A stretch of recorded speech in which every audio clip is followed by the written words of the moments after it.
কল্পনা করুন একটি ছোট্ট গ্রামের গরিব একটি ছেলে যে কিনা প্রতিদিন 17 ঘন্টায় খেতে খামারে কাজ করত শুধুমাত্র এক বেলা খাবার খাওয়ার জন্য।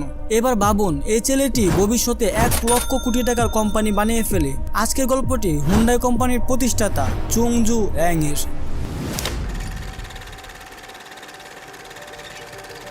চুং জু ইয়াং জন্মগ্রহণ করেন 1915 সালে কোরিয়ার একটি ছোট্ট গ্রামে। তার স্বপ্ন ছিল একজন স্কুল শিক্ষক হওয়ার, কিন্তু তার পরিবার এতটাই গরিব ছিল যে সে বেশি পড়ালেখা পর্যন্ত করতে পারেনি। সবসময় তার ফ্যামিলির সাথে খেতে খামারে কাজ করতে হতো, কিন্তু এত পরিশ্রম করার পরেও কখনো কখনো এমন হতো যে তাদের কাছে এক বেলা খাওয়ার মতো খাবারও জোগাড় হতো না। আর ভালো পোশাক আশাক, মেডিকেল ট্রিটমেন্ট এগুলো তো অনেক দূরের কথা। চুংকে লাকড়ি বিক্রি করার জন্য অনেক সময় শহরে শহরে যেতে হতো, যেখানে তিনি লক্ষ্য করলেন যে মানুষের কাছে পর্যাপ্ত পরিমাণ খাবার আছে এবং তারা ভালো পোশাক আশাকও পরছে। কোনো প্রকার খেতে খামারে কাজ না করেও এসব দেখে সে অনেক কষ্ট পায় এবং হতাশও হয় তার এই গরিব লাইফের উপর, এবং সে তার নিজের জন্য একটা ভালো জীবন চাইছিলেন। একদিন তিনি একটি নিউজ আর্টিকেলে দেখলেন যে পাশের একটি শহরে একটি বড় কনস্ট্রাকশনের কাজ শুরু হতে যাচ্ছে আর এই প্রজেক্টের জন্য ওয়ার্কার্স প্রয়োজন। এটা পড়ার সাথে সাথে সে চিন্তায় পড়ে যায় এবং এই খবরটা তাকে যেন কিছু একটা করতে অনুপ্রাণিত করছে। এবং 1932 সালে 16 বছর বয়সে চুং একটি আশ্চর্যজনক সিদ্ধান্ত নিয়েছিলেন। এক রাতে চুং তার বন্ধুর সাথে মিলে চুপে চাপে শহরের উদ্দেশ্যে রওনা হয়। প্রায় 160 কিলোমিটার চলার পর তারা কাউন শহরে পৌঁছায় এবং সেখানে কনস্ট্রাকশন কোম্পানির লেবারে কাজ করতে শুরু করে। কাজ খুবই কষ্টের ছিল, কিন্তু সেই তুলনায় টাকা অনেক কম ছিল। কিন্তু চুং খুবই খুশি ছিলেন, কারণ তিনি জীবনে প্রথম স্বাধীনভাবে উপার্জন করতে পারছিলেন। প্রায় 2 মাস তার জীবন এভাবে চলতে থাকে। তারপর সে ধরা পড়ে যায়। চুংয়ের বাবা তাকে খুঁজে পেলেন এবং তাকে গ্রামে নিয়ে এসে আবার কৃষিকাজে লাগিয়ে দেন। তার ফিরে আসাতে তার ফ্যামিলি তো খুবই খুশি ছিল, কিন্তু চুং মোটেও খুশি ছিল না। এই 2 মাস কাজ করে চুংয়ের ভিতরে কনস্ট্রাকশন অ্যান্ড সিভিল ইঞ্জিনিয়ারিং এর একটা প্যাশন তৈরি হয়েছিল। এছাড়াও তিনি জানতেন যে তিনি মাঠে কাজ করে কখনোই দারিদ্রতাকে হার মানাতে পারবেন না আর এই গরিব জীবন থেকে কখনো বের হতে পারবেন না। আর এই কারণে তিনি আরো 2 বার পালানোর চেষ্টা করেন, কিন্তু প্রতিবারই তার বাবা তাকে কিছুদিনের মধ্যে খুঁজে বের করে ফেলে। 1934 সালে 18 বছর বয়সে তিনি চতুর্থবারের মতো পালানোর চেষ্টা করেন, তবে এবার কেউ তাকে আটকাতে পারেনি। তিনি সিউলে পৌঁছেছিলেন, যেটা আজ সাউথ কোরিয়ার রাজধানী। সেখানে তিনি যে কাজ পেতেন সেই কাজই করতেন। প্রথমে একজন কনস্ট্রাকশন লেবার, ফ্যাক্টরি ওয়ার্কার্স, তারপর বুকিয়া রাইস স্টোরে একজন ডেলিভারি বয়ের কাজ পান। কাস্টমার এবং শপ ওনার তার কাজে এতটা ইমপ্রেস হয় যে তাকে 6 মাসের মধ্যে ডেলিভারি বয় থেকে স্টোরের ম্যানেজমেন্ট দেখাশোনা করার দায়িত্ব দিয়ে দেয়। এরপরে চুং সবটিকে আরো বড় করে তুলতে, আরো গ্রো করতে অনেক পরিশ্রম করতে থাকে। 1937 সালে শপের ওনার গুরুতর অসুস্থ হয়ে পড়েন এবং তিনি একটি আশ্চর্যজনক সিদ্ধান্ত নেন। চুং এর এই কঠোর পরিশ্রম করা দেখে তিনি স্টোরটি চুং এর উপর ছেড়ে দেন। 22 বছর বয়সে একজন কর্মচারী থেকে একজন বিজনেস ওনার হয়ে যান। পরের 2 বছর চুং আরো পরিশ্রম করে মার্কেটের মধ্যে ট্রাস্ট এন্ড রেপুটেশন বিল্ড করে, যার কারণে তার বিজনেস খুব দ্রুত গ্রো করে। সবকিছু ঠিকঠাক চলছিল, কিন্তু তারপর হঠাৎ একটি ট্র্যাজেডি হয়ে যায়। এটি ছিল দ্বিতীয় বিশ্বযুদ্ধের সময়, যখন জাপান কোরিয়া শাসন করছিল।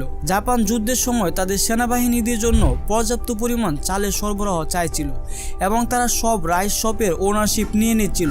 চুং এর রাইস শপও তারা ছিনিয়ে নেয়। তার বছরের পর বছর পরিশ্রম করে তৈরি করা বিজনেস এক নিমিষেই শেষ হয়ে যায়। চুং খুবই কষ্ট পেয়েছিলেন, কিন্তু তিনি হার মানেননি। আমি যে কাজে করি না কেন, যদি আমি সেটি মন থেকে আন্তরিকভাবে করি তাহলে আমি সেই কাজে অবশ্যই সফল হব। এই চিন্তার সাথে তিনি এমন একটি বিজনেস খুঁজতে শুরু করে যেটিতে জাপান গভর্নমেন্ট ইন্টারফারেন্স করতে পারবে না। খুব তাড়াতাড়ি তিনি কার রিপেয়ারিং বিজনেসে মনোযোগ দিতে শুরু করেন এবং 1940 সালে তিনি 3000 ওয়ান লোন নিয়ে একটি অটো সার্ভিস গ্যারেজ খুলেন। কিন্তু এবার তার ভাগ্য এতটাই খারাপ ছিল যে গ্যারেজ খোলার 1 মাস পরে গ্যারেজে আগুন লেগে যায় এবং সবকিছু পুড়ে ছাই হয়ে যায়। চুং এর সিচুয়েশন খুবই ডিফিকাল্ট হয়ে পড়ে, কারণ তাকে তার ঋণ পরিশোধ করতে হবে এবং কাস্টমারদেরও ক্ষতি হয়েছে সেই ক্ষতিপূরণ দিতে হবে। এমন পরিস্থিতিতে একজন সাধারণ মানুষ খুব সহজে হাল ছেড়ে দিতে পারে, তবে চুং সব সময়ের মতো সমস্যার মুখোমুখি হয়েছিলেন এবং প্রবলেম সলভ করার চেষ্টা করছিল। তিনি আবারও 3500 ওয়ান লোন নেয় এবং আরো ভালো গ্যারেজ তৈরি করেন। চুং বুঝতে পেরেছিলেন যে কাস্টমারদের জন্য সবচেয়ে বড় সমস্যা হলো তাদের গাড়ি রিপেয়ার হতে কয়েক সপ্তাহ লেগে যায়। সেজন্য তিনি গাড়ি ঠিক করার স্পিডটাকে মেইন ফোকাস করেন। যেখানে তার কম্পিটিটররা একটি নির্দিষ্ট মেরামতের জন্য 20 দিন লাগিয়ে দিত, সেখানে চুং এর গ্যারেজে একই কাজ 5 দিনে করে ফেলতো। তারপর তার গ্যারেজ এতটাই সাকসেস হয় যে পরবর্তী 3 বছরে অর্থাৎ 1943 সাল পর্যন্ত তার গ্যারেজের কর্মচারীর সংখ্যা 80 জন হয়ে যায়। এই সময়ের মধ্যে চুং সমস্ত ঋণ পরিশোধ করেছিলেন এবং তার ফ্যামিলিকেও সিউলে সেটেল করে ফেলেছিলেন।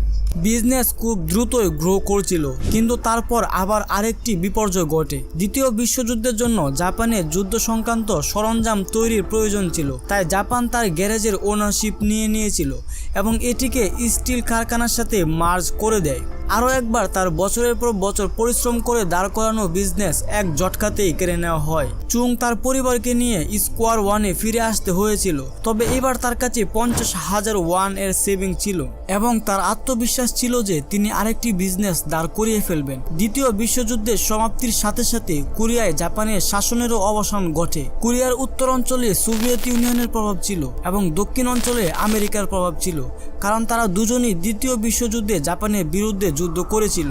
আর এই কারণে কোরিয়া নর্থ অ্যান্ড সাউথ দুই ভাগে বিভক্ত হয়ে যায়। 1945 সালে চুং আবার সিউলে ফিরে আসেন এবং তার গাড়ি মেরামতের ব্যবসা পুনরায় চালু করেন। ব্যবসা পুরনো হলেও এবার নামটা নতুন ছিল, হুন্ডাই অটো সার্ভিস। হুন্ডাই মানে মডার্ন। তার রিপেয়ারিং এর বিজনেস ভালোই চলছিল এবং তখনই চুং লক্ষ্য করলেন যে আমেরিকা তার মিলিটারি ফোর্সের জন্য বিল্ডিং বানানোর পরিকল্পনা করছে। তিনি কনস্ট্রাকশন বিজনেসে বড় একটি সুযোগ পেয়ে যান।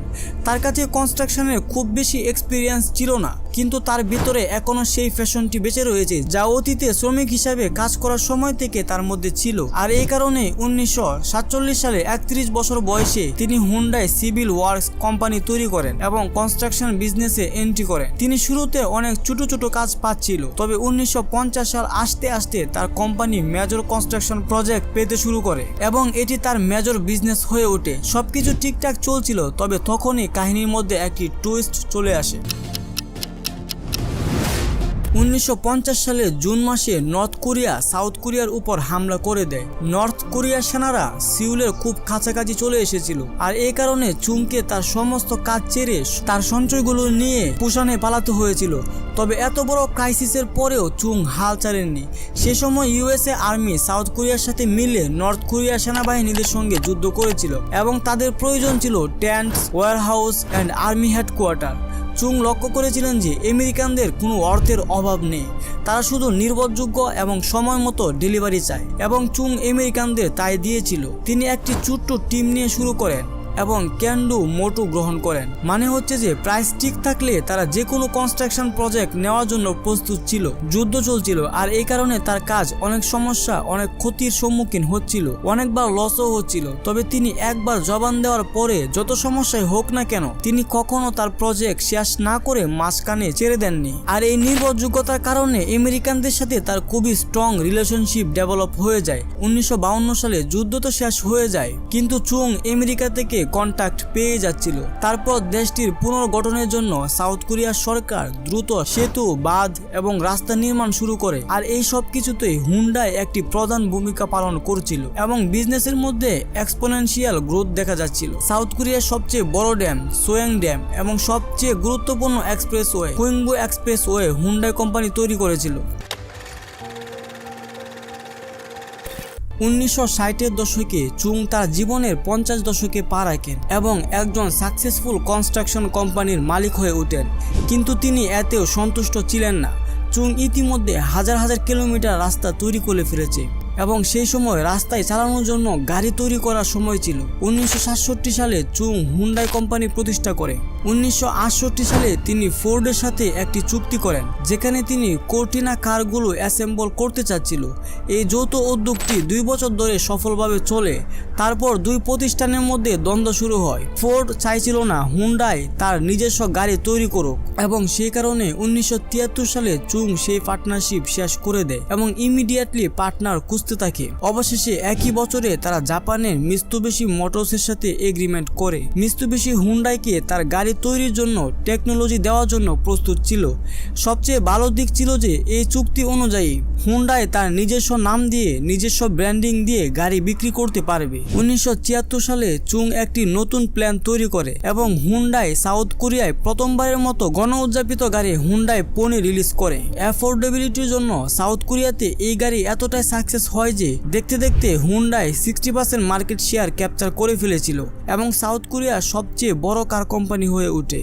তবে একটি ক্যাচ ছিল, সাউথ কোরিয়ায় টোটাল কার মার্কেট ছিল মাত্র 30,000, যা লাভজনক হওয়ার জন্য যথেষ্ট না। এছাড়াও হুন্ডাই পনি দক্ষিণ কোরিয়াতে যতটা সাকসেস হয়েছিল ঠিক ততটাই বিদেশি মার্কেটে ফেলিয়ার হয়েছিল।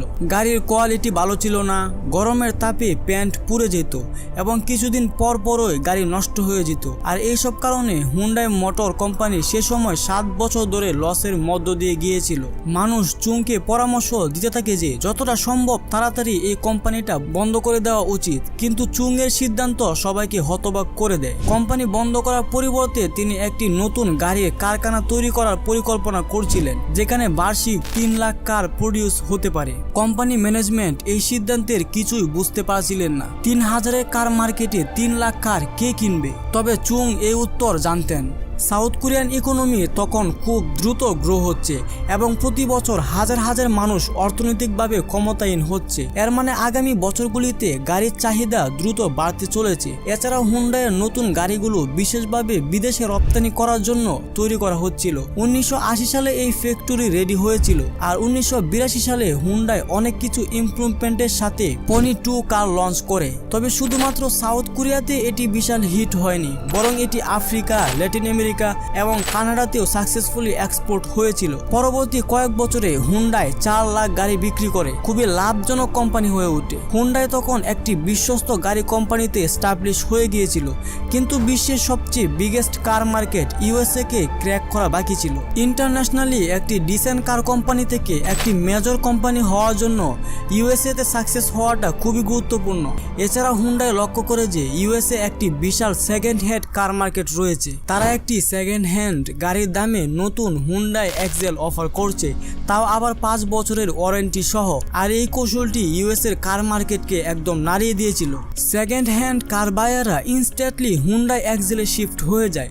1986 সালে হুন্ডাই ইউএসএ তে প্রায় 1,70,000 এক্সেল বিক্রি করেছিল আর 1987 সালে তারা প্রায় 2,60,000 কার বিক্রি করেছিল। এই বছরগুলিতে হুন্ডাই এক্সেল ইউএসএ তে টপ সেলিং ইম্পোর্টেড কার হয়ে যায় এবং এর সাথে সাথে হুন্ডাই কোম্পানি বিশ্বব্যাপী একটি মেজর কার কোম্পানি হিসাবে এস্টাবলিশ হয়ে যায়। 72 বছর বয়সে চুং হুন্ডাই থেকে অবসর নেন এবং হনারারি চেয়ারম্যানের টাইটেল নিয়ে নেন। তারপরে তার ভাই এবং তার ছেলেরা কোম্পানির দায়িত্ব নেন এবং কোম্পানি পরিচালনা করেন। আজ হুন্ডাই ওয়ার্ল্ডের 3rd বিগেস্ট কার কোম্পানি। 2022 সালে তারা প্রায় 40 লক্ষ কার বিক্রি করেছে।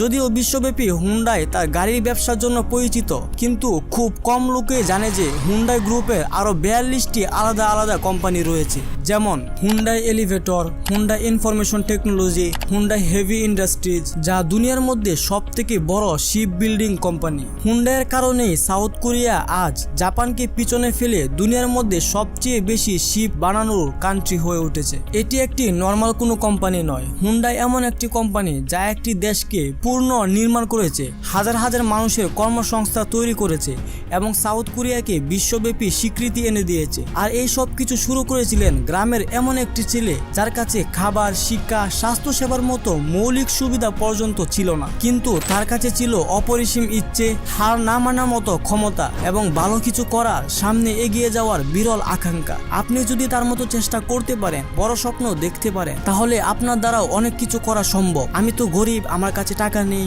আমার কোনো শিক্ষা নেই, আমি কিভাবে করব? এগুলো শুধুমাত্র একটি অজুহাত। চাইলে আপনিও পারবেন। এই স্টোরি থেকে শিক্ষা নিতে পারেন। আর এই চুংয়ের লাইফ স্টোরি শুনে আপনি কি শিখলেন সেটা কমেন্টে জানিয়ে দিতে পারেন। আর ভিডিওটি ভালো লাগলে সাবস্ক্রাইব করার অনুরোধ থাকবে। ধন্যবাদ।